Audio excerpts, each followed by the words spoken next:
You want more clients for your small beauty business. Small, you should stop saying. But you don't know what to post. I'm going to help you. How do you get more PMU clients? And more importantly, how do you get clients who are willing to pay full price? Stop running specials. This is where personal branding comes in. So personal branding is not just a couple of pretty colors and your logo. It's more than that, okay? It's what's going to attract viewers to you. First, let me just debunk this common misconception. Personal branding is not just having a cute logo and a pretty set of colors that complement each other and go together. Those elements do play a role in branding, but your brand itself goes a whole lot deeper. Okay, so it's going to be like the vibes you emit, the feelings that you invoke or stir in people who find your content. We're going to call those people your audience, right? So think about it like this. Your brand is going to give people a feeling when they stumble upon your Instagram or your YouTube videos or your TikToks. So is that going to be like warmth, excitement, a sense of like, oh, Eureka, I found it, like I found my people? Or are they going to scroll onto your page and think, scroll, swipe. She's just another before and after queen. Everybody does beautiful work. She probably charges too much. That's not really the feelings that we want to evoke from a casual viewer in your audience, right? So why is personal branding so crucial, especially for people in the PMU industry? Let me break it down for you. In the beauty world, creativity and client connection have to actually meet somewhere. You can't just be creative up in the sky, not thinking about what people want, but you can't just cater to what you assume people want with before and afters. They don't even want that, by the way. We'll talk about that later. So this, your personal branding, is going to bridge those two ideas. It's going to say, hey, people, meet this thing that I'm really good at.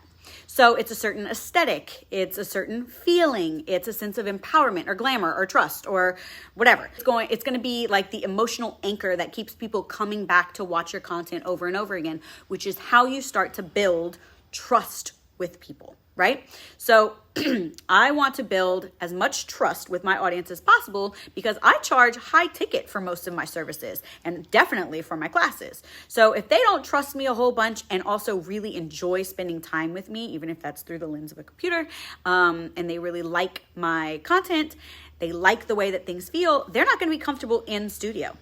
So my branding is very much like as seen on TV. What you see on Instagram, what you see right now on YouTube, if you were to walk through that door in my shop, is exactly what you see and feel right here. And because you follow along with this story and you see me on stories on Instagram every day and you see me talking to clients on Instagram every day, it's almost like you become like a part of a little community, a little club, a little secret club. Like this is our little place on the internet other people don't even know about, but you're not just a spectator, you're an active participant. So you start to feel like you've got some skin in the game of my beauty business. So how do you go about creating that community for yourself? First, think about the things that make you unique. What are your values? What emotions do you want people to encounter or to incur when they encounter your brand, I would say? Your personal brand should be just an extension of yourself, right? Something that's authentic about you. And then once you've figured out what that is, then lean into it and lean into it hard. Beyonce is always on beat. Victoria is always on brand. For your social media posts, I would say, let your brand just kind of like shine through consistently. It's not just the aesthetics. It's about creating something cohesive, something that leaves a long lasting impression on your audience. So here's the beauty of it. As your personal brand evolves, so will your business. And as your business evolves, so will your branding. So if you were to actually go to my Instagram at victoria.glam and scroll all the way to the bottom, which is some dedication, you can actually slowly watch my progression as I began with like a rough idea of what my branding should be. And then I kind of fine-tuned it as my business has grown and matured. It kind of becomes like, it's dynamic, you know, it's always expanding, and my brand is not static. It's a living, breathing entity that reflects my artistry and then also my clientele.